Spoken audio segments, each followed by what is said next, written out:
The Aquarian Gospel of Jesus the Christ. Chapter 24. The Brahmic Doctrine of Castes. Jesus repudiates and teaches human equality. The priests are offended and drive him from the temple. He abides with the Sudras and teaches them. 4 years the Jewish boy abode in temple Gaganoth. One day he sat among the priests and said to them, "Pray, tell me all about your view of castes. Why do you say that all men are not equal in the sight of God?" A master of their laws stood forth and said, "The Holy One whom we call Brahm made men to suit himself, and men should not complain. In the beginning days of human life Brahm spoke, and 4 men stood before his face. Now from the mouth of Brahm, the first man came, and he was white, like the Brahm himself. A Brahman he was called, and he was high and lifted up. Above all want he stood. He had no need of toil, and he was called the priest of Brahm, the Holy One to act for Brahm in all affairs of earth. The second man was red, and from the hand of Pra-Abram he came, and he was called Kshatriya, and he was made to be the king, the ruler, and the warrior, whose highest ordained duty was protection of the priest.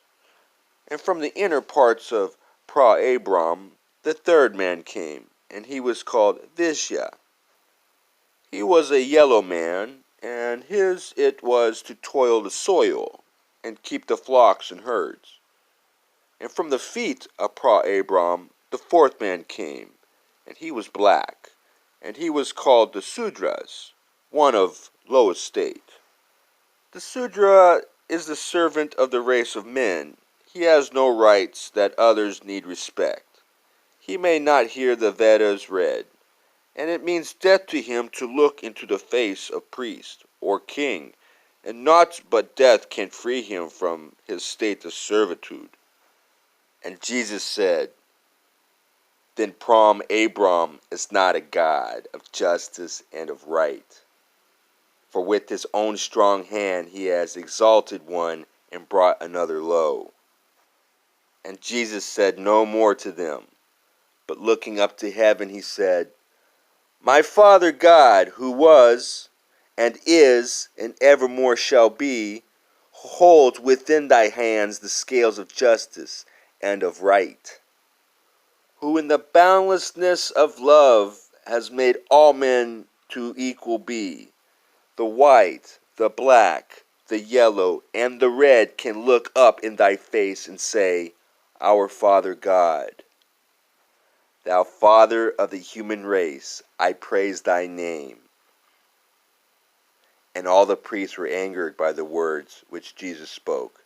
They rushed upon him, seized him, and would have done him harm. But then Lamas raised his hand and said, "You priest of Brahm, beware! You know not what you do. Wait till you know the God this youth adores. I have beheld this boy at prayer, when light above the light of sun surrounded him. Beware! His God may be more powerful than Brahm." If Jesus speaks the truth, if he is right, you cannot force him to desist. If he is wrong and you are right, his words will come to naught. For right is might, and in the end it will prevail. And then the priest refrained from doing Jesus harm, but one spoke out and said, "Within this holy place has not this reckless youth done violence to Pra-Abram? The law is plain. It says, 'He who reviles the name of Brahm shall die.'" Lamas pleaded for Jesus' life, and then the priest just seized the scourge of cords and drove him from the place. And Jesus went his way, and found a shelter with the black and yellow men.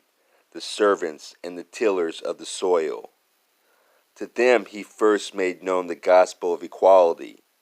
He told them of the brotherhood of man, the fatherhood of God.